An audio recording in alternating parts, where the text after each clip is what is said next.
Hello, everybody. Today I wanted to talk about my story with hypoplastic left heart syndrome.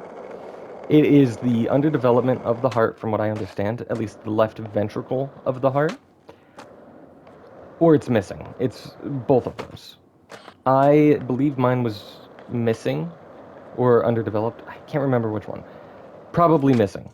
I had 4 open heart surgeries before I got my transplant in uh, 2025, I believe.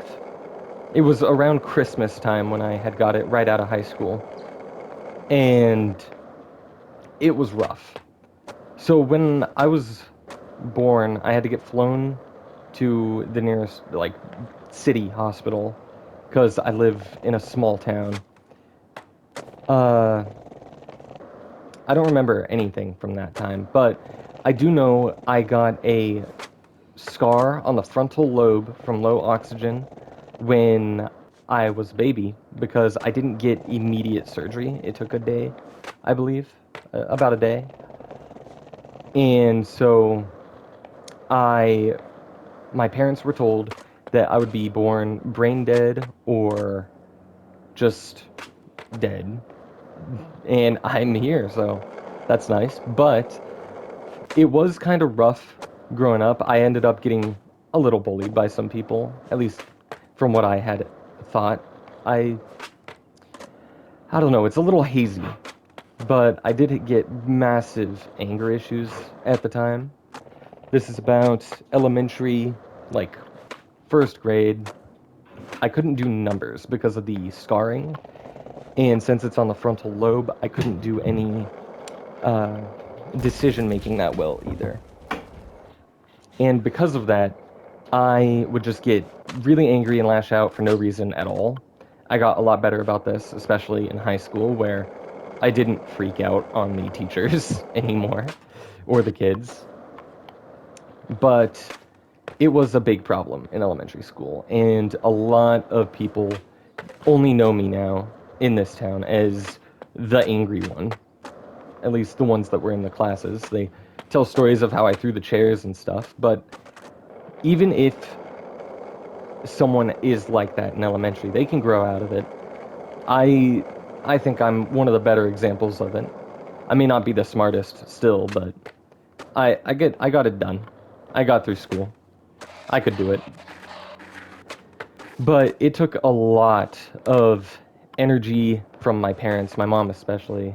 Well, my dad was there. He was there a lot for me too. But my mom had to deal with me mostly through elementary, and it was rough on her, and I regret it big time. But you can't go back. So now I just try to make it up to everyone best I can. But there was this one incident which kind of caused my anger issues, I think. It's the one that I remember. I had gotten dragged on gravel, went up to a teacher who was like an authority figure at this time, and she was tying someone's shoe, so I told her, hey, I'm getting bullied, can you come help me? This kid just dragged me on gravel. She told me, give me 1 sec, gotta tie this kid's shoe. She tied the shoe, and then they untied it and had her tie it again. That made me so angry, I just went up and punched the kid anyway, myself. Solved my own problem. And then it worked really well. So that's how I had seen it from that point on, was I can just solve my own problems, no matter, no matter the issue. Which, that became the issue. Because now I wasn't asking for help. I was lashing out very easily. Like, this one kid, it was his first day at my school, and he made fun of me for reading Diary of a Wimpy Kid. And so I grabbed the book and threw it at him. Just full chuck, and then I went for a chair to try and hit him with it. So, definitely not my best moment. I'm a lot better now, and I was a lot better in middle school. Same kid, he just kind of irritated me. I threw a tennis racket at him in middle school, but that was probably as far as that went, issues wise. But high school, I had one fight, and it wasn't even really my doing. I wasn't angry. I went into it planned because he told me for like weeks on weeks on weeks, can we fight? Can we fight? We gotta fight, man. We gotta fight. I partially believe that he wanted to fight me specifically because I had half a heart, but also he had lost every single fight he had been in at that point. And then he lost the one against me. And then he ran away. So I don't know if that's correlated at all, but it was something.